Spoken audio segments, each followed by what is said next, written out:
Do not stay silent in the midst of injustice, for a ticking time bomb will not wait for us to take action before setting off. Assalamualaikum warahmatullahi wabarakatuh.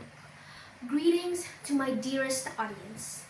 Before we continue, I would like to thank God, Allah subhanahu wa ta'ala, for it is because of them I am able to stand here today, healthy and safe. My name is Novayazhizn from Senior High School Ignatius Global School, and it is my pleasure to be able to stand here today delivering this speech to you.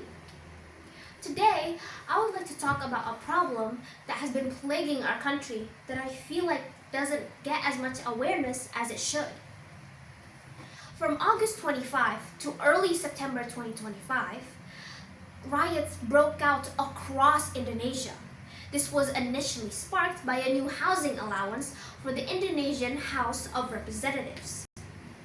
This was also fueled by the increases in taxes for land and buildings in several regions, as well as the government's incompetence when it comes to addressing economic inequality and rising living costs. How can the people not be angry when they have to tighten their belts for daily needs, while the facilities of parliamentarians stand so mockingly luxurious? Even the words and actions of certain members of the parliament has hurt the public's feelings. Students and the public have taken action, but unfortunately, this action was suspected to have been provoked by certain individuals with vested interests, leading to riots.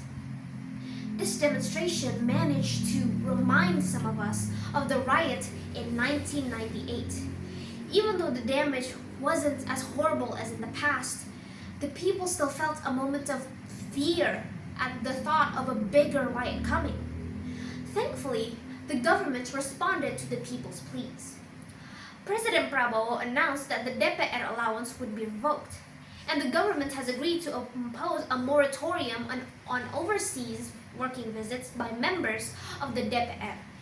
Furthermore, the president also stated that the party chairmen have agreed to revoke the membership of their members who recently made inappropriate statements to the public. The demonstration that led to riots are the price we pay for staying silent for too long while faced with injustice and tyranny in this country. Democracy in Indonesia is being torn to shreds by dishonest, unfair elections and money politics, resulting in incompetent members of the parliament and greedy leaders who prioritize personal interest over the interests of the people.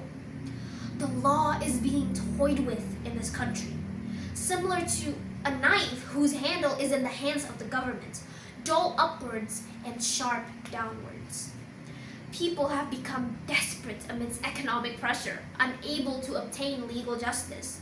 The rich are getting richer while the poor are getting poorer. The people are demanding that the government and the council be more considerate of their needs. They're awaiting policies that actually favor them, the people. But of course, the programs in question must be implemented effectively and without corruption. A demand that has yet to be realized is a law on asset confiscation for corruptors. The council promised to immediately discuss this law transparently and with public participation. If this law ended up being passed, we can hope it will have a deterrent effect on corruptors and also increase treasury funds.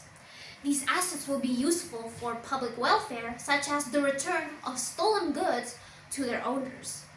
We should and will protect the validation of this law as one of our ways to improve the system in our country. As the people in charge of the future of our own country, as the young generation of this nation, we must monitor government policies to ensure that they are on the people's side. We cannot afford to be apathetic. To care for this country means to care for ourselves and those around us. We are intellectuals who can contribute ideas and serve as role models in the society. And it's about time that we live up to those expectations and start fulfilling our roles. Thank you so much for listening to my speech. It has been my absolute honor, and I apologize for any mistakes that I possibly made.